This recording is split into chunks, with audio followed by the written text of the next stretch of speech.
శ్రీమాత్రే నమ. జయ గురు దత్తాత్రేయ నమ.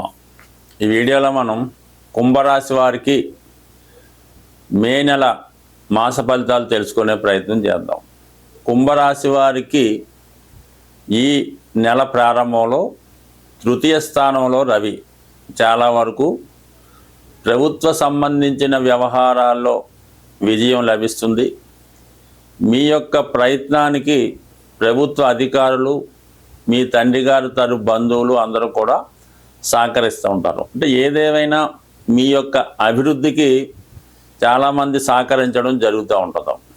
గతంలో మీ దగ్గర ఉపయోగం పొందిన వాళ్ళు, నష్టపోయిన వాళ్ళు, లాభపడిన వారు వీళ్ళందరూ కూడా తిరిగి మళ్ళా మీరు జీవితంలో సక్సెస్ కావాలని, మీకు పూర్వవైభవం రావాలని కోరుకొని సిన్సియర్గా వర్క్ చేయడం జరుగుతూ ఉంటుంది.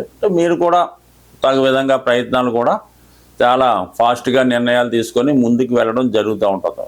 ఇది చాలా వరకు మీ యొక్క కొత్త జీవితానికి కారణం అవుతూ ఉంటుంది. ఇక మనకి 6వ స్థానంలో కుజుడు. సో ఏదైనా 3, 6 ఈ 2 పాపగ్రహాలు రావటం వల్ల కంపల్సరీగా మీ యొక్క పనులు సక్సెస్ఫుల్గా పూర్తవుతాయి. ఇక్కడ 6లో కుజుడు ఏం చేస్తాడు, మీకు రుణ సమస్యలు ఏవైనా ఉంటే వాటి నుంచి బయటపడడం జరుగుతుంది. భూముల మీద, స్థిరాస్తుల మీద, అన్నదమ్ములు, భార్యాభర్తల మధ్య ఉన్నటువంటి గొడవలు, విడాకుల కేసులు, తగాదాలు ఏమన్నా ఉంటే అవి కంప్లీట్గా పరిష్కారమై మీకు అనుకూలంగా తీర్పు రావడం జరుగుతూ ఉంటుంది. అలాగే క్రీడా రంగంలో ఉన్న వాళ్ళకి, విద్యార్థులకి, పోలీస్ డిపార్ట్మెంట్లోనో గవర్నమెంట్ ఉద్యోగంలో ప్రవేశిద్దాం అనుకున్న వారికి వారి యొక్క విజయం కూడా కంపల్సరీగా మీకు మరి కొత్తగా సక్సెస్ రావడం జరుగుతుంది. మంచి అవకాశాలు వస్తాయి. గతంలో మీరు పోగొట్టుకున్నటువంటి ఉద్యోగం తిరిగి వచ్చే అవకాశం ఉంది. అలాగే ఏదన్నా ఒక హోదా, పదవి కూడా తిరిగి పొందే అవకాశం ఉంది. ఈ విధంగా కుజుడు మిమ్మల్ని కంప్లీట్గా ఒక విపరీత రాజయోగంలాగా అటు వృత్తిలో ఉన్నటువంటి సమస్యలు, ఆర్థికపరమైన సమస్యలు, బంధువులతో ఉన్న విభేదాలు కంపల్సరీగా పరిష్కారం అవుతాయి. అయితే కొంత ఇబ్బంది కలిగినప్పటికీ కంపల్సరీగా మీకు అనుకూలత ఏర్పడుతుంది. దానికి రవి కూడా బలంగా ఉన్నాడు కాబట్టి మీరు నిర్భయంగా మీ పక్కన నిజాయితీగా న్యాయం ఉంటే ఎంత గొప్పవాడినైనా ఎదిరించండి, ఫలితం రావడం జరుగుతుంది. ఇక దీని తర్వాత గురువు ఇంకా కొద్ది రోజులు మాత్రమే చతుర్థ స్థానంలో సంచరిస్తున్నటువంటి గురువు ఈ నెల 15న 5వ స్థానంలోకి మారుతాడు. దానివల్ల ఆటోమేటిక్గా మీ పిల్లల యొక్క అభివృద్ధి మీకు గర్వకారణంగా ఉంటుంది.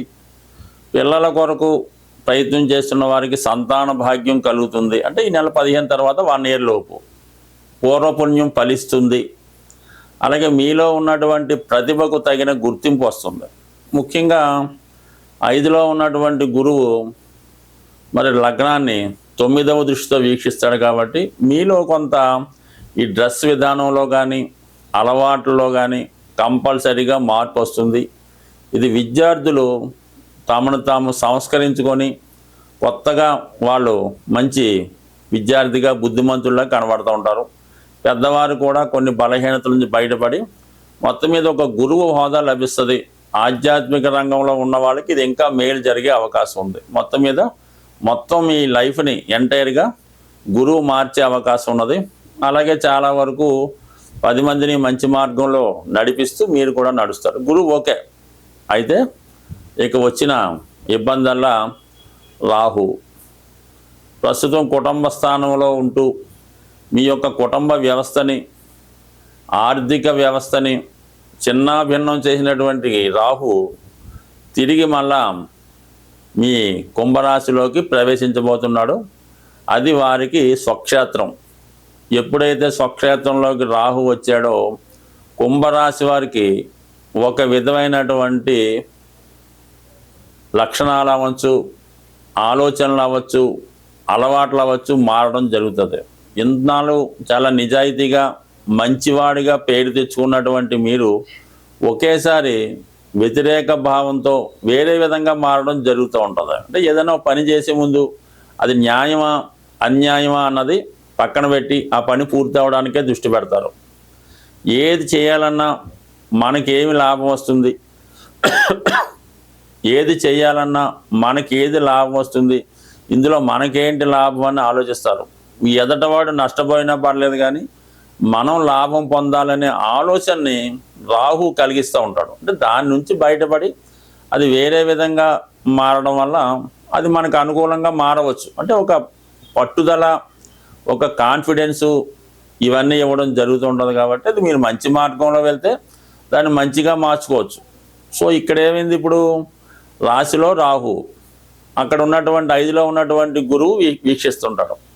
ఈ విధంగా ఒక విధమైనటువంటి ఈ గురుచండాల యోగం లాంటిది యాక్టివేట్ అవ్వడం వల్ల ఇది విద్యార్థుల మీద ప్రభావం పడకుండా చూసుకోవాలి. సో ఏదన్నా మీరు గురువుని బలపరుచుకుంటే మంచివాడిగా వెళ్తారు.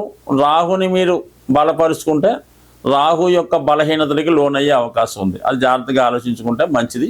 ఇంకేదైనా ఇంకొన్నాళ్ళ పాటు ధనస్థానంలో ఇంచుమించుగా 23 ఫిబ్రవరి 2028 వరకు కూడా మీ యొక్క శని 3వ స్టేజ్ ఉండడం జరుగుతుంది. ఇంకా మీరు ఇంకా 2.5 సంవత్సరాల పాటు ఏలినాటి శని యొక్క అబ్జర్వేషన్లో ఉంటారు. అంటే మీరు సీసీ కెమెరా అండర్లో ఉన్నారని ఒకసారి బోర్డు పెడుతుంటారు. ఆ సీసీ కెమెరా దృష్టిలో ఉంటారు మీరు. అంటే మీరు ఏది చేసినా కూడా అది అక్కడ రికార్డ్ అవుతూ ఉంటుంది. అది శని దృష్టికి వెళ్ళిపోతూ ఉంటుంది. మీరు మంచి చేస్తే మంచి మార్కులు వేస్తాడు. మీరు చెడు కార్యక్రమాల్లో పాల్గొంటే దానికి తగ్గట్టుగా చెడుగా మార్కులు వేసి మిమ్మల్ని ఇబ్బంది పెడుతూ ఉంటాడు. కాబట్టి మీరు సీసీ కెమెరాల పర్యవేక్షణలో ఉంటే ఎలాగుంటారో ఆ విధంగా జాగ్రత్తగా ఉంటేనే రాబోయే 2.5 సంవత్సరాలు నెమ్మదిగా తిరిగి పూర్వవైభవాన్ని పొందడానికి అర్హత కలిగి ఉంటారు. స్వస్తి. ప్రస్తుతం మనం మే నెల ఫలితాలు తెలుసుకుంటున్నాం. కాబట్టి ఏదైనా ముందుగా ప్లాన్ చేసుకొని ఈ శుభ కార్యక్రమాలు, ఈ వ్యాపార ప్రారంభాలు ఇటువంటి ఉన్నవాళ్ళు ఏమవుతుందంటే జూన్ నెల 10వ తారీఖు నుంచి జూలై 8వ తారీఖు మధ్యలో సుమారుగా నెల రోజులు ఈ గురుమౌఢ్యమి రావడం జరుగుతుంది. ఈ గురుమౌఢ్యం జరిగినప్పుడు సాధారణంగా వివాహాలు చేయడం కానీ, శుభకార్యాలు, కొత్త వ్యాపారాలు, గృహప్రవేశాలు లాంటివి సాధ్యమైనంత వరకు చేయకుండా చూడవలసి ఉంటుంది. అంటే మొత్తం మీద ఏంటంటే మనకి జూన్ 10వ తారీఖు నుంచి జూలై 8వ తారీఖు మధ్యలో అంటే ఏదైనా వివాహం కొరకు దానికోసం ప్లాన్ చేసుకున్న వాళ్ళు ముందుగా తెలుసుకుంటారని ఇది కొంతవరకు మీకు సూచనగా చెప్పడం జరిగింది.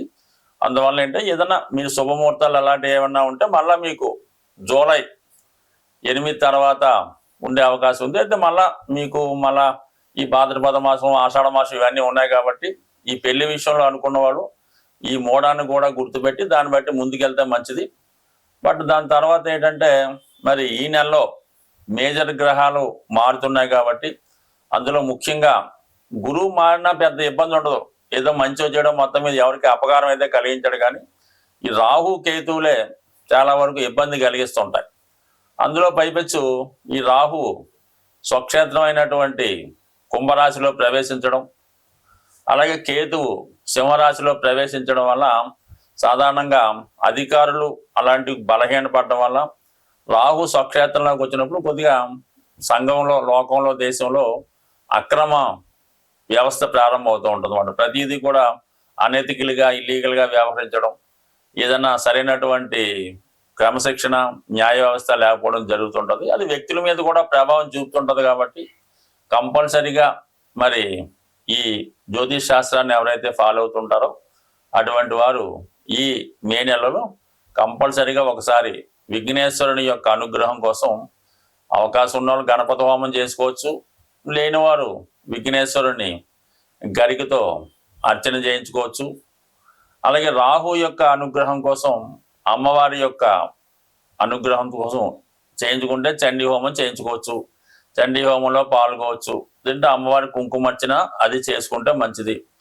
బట్ ఏదైనా ఈ రవిగ్రహానికి మనం నిరంతరం సూర్య నమస్కారం చేసుకోవడం, రాహు కేతువులను పూజించుకుంటే చాలా వరకు ఏ సమస్య లేకుండా చాలా అనుకూలంగా రావడం జరుగుతుంటుంది. బట్ బాగా సింపుల్ రెమెడీ ఏంటంటే అది చూడడానికి చిన్నగా ఉంటుంది కానీ అవకాశం ఉన్న వాళ్ళకి కుదురుతుంది, అందరికి కుదరపోవచ్చు.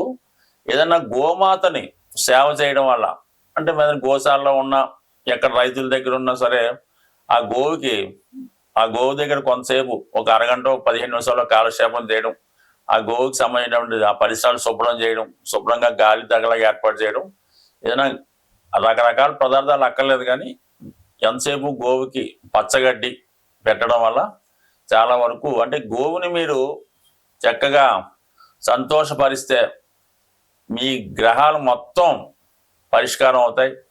అందువలన గోవుల్ని పెంచడం, పోషించడం, ఆ పెంచుతున్న వారిని ప్రోత్సహించడం కూడా, అందువలన ఏంటంటే ఏదన్నా గోశాలకి డొనేషన్ ఇవ్వడం లాంటివి చేయడం వల్ల కూడా గ్రహాల యొక్క అనుగ్రహానికి పాత్రలయ్యే అవకాశం ఉంది. స్వస్తి.